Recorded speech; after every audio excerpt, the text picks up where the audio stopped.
It's a beautiful Sunday morning, and I something that is totally being passed over in all the coverage of all things destructive to democracy that we're going through right now, and especially with the January 6th hearings and the uh, evidence that's being brought forward. And oh my, do we have this evidence? Do we have that evidence? It's something a little more basic is just not being talked about at all. You may be familiar that when you are investigating a crime, the first thing, or let's say murder mysteries are very popular on television, when you are investigating, the very first thing that a person might be asked of the person about the person, say, who has been murdered, is did that person have any enemies? Did the deceased have people that knew him that wished him harm, that had grudges against him of long-standing or short-standing duration? Um, because that speaks to motive.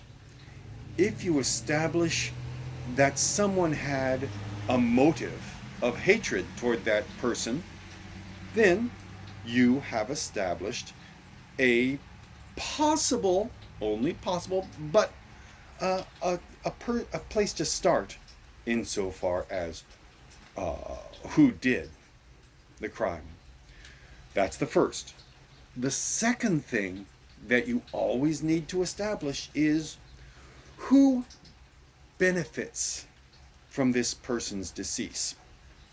My goodness, there's this individual, he's dead. Did he have any life insurance? Who's the beneficiary? Did he have an estate? Who is the heir to that estate? Did he have influence? Who is the heir? Did he have power? Who is the presumptive heir to that power? This is what we need to keep in mind whenever we hear a witness say anything, or whenever we hear anyone say anything.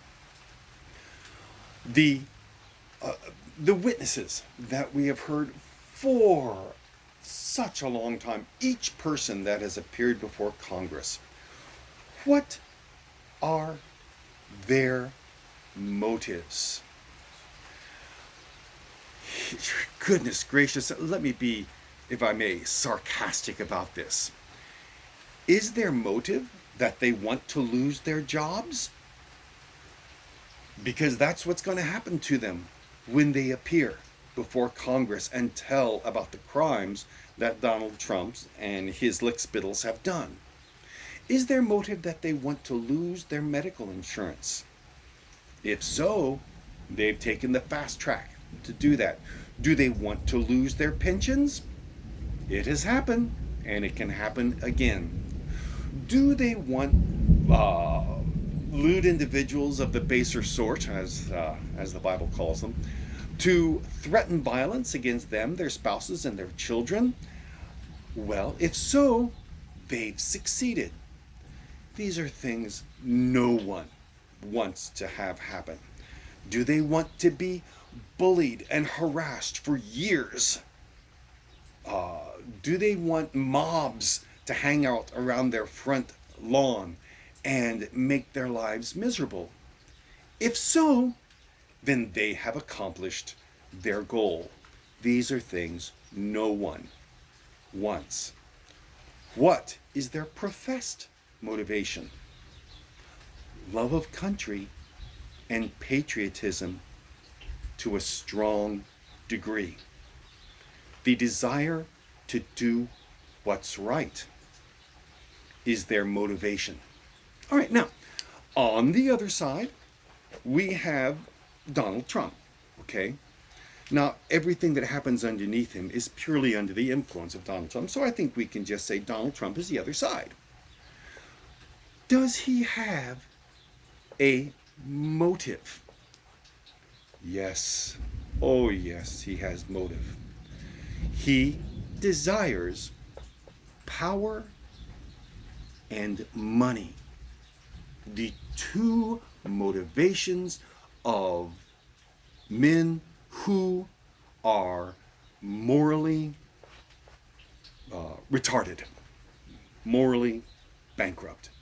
These are the things to which they will always respond: power and money. And this is why, as soon as Miss Hutchinson comes up and gives her testimony, bang, he's on his horn immediately saying, I don't know her, never heard of her in my life, but I know her absolutely because I know she's a tremendous liar.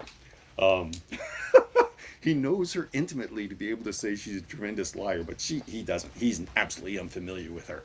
Never heard of her in his life.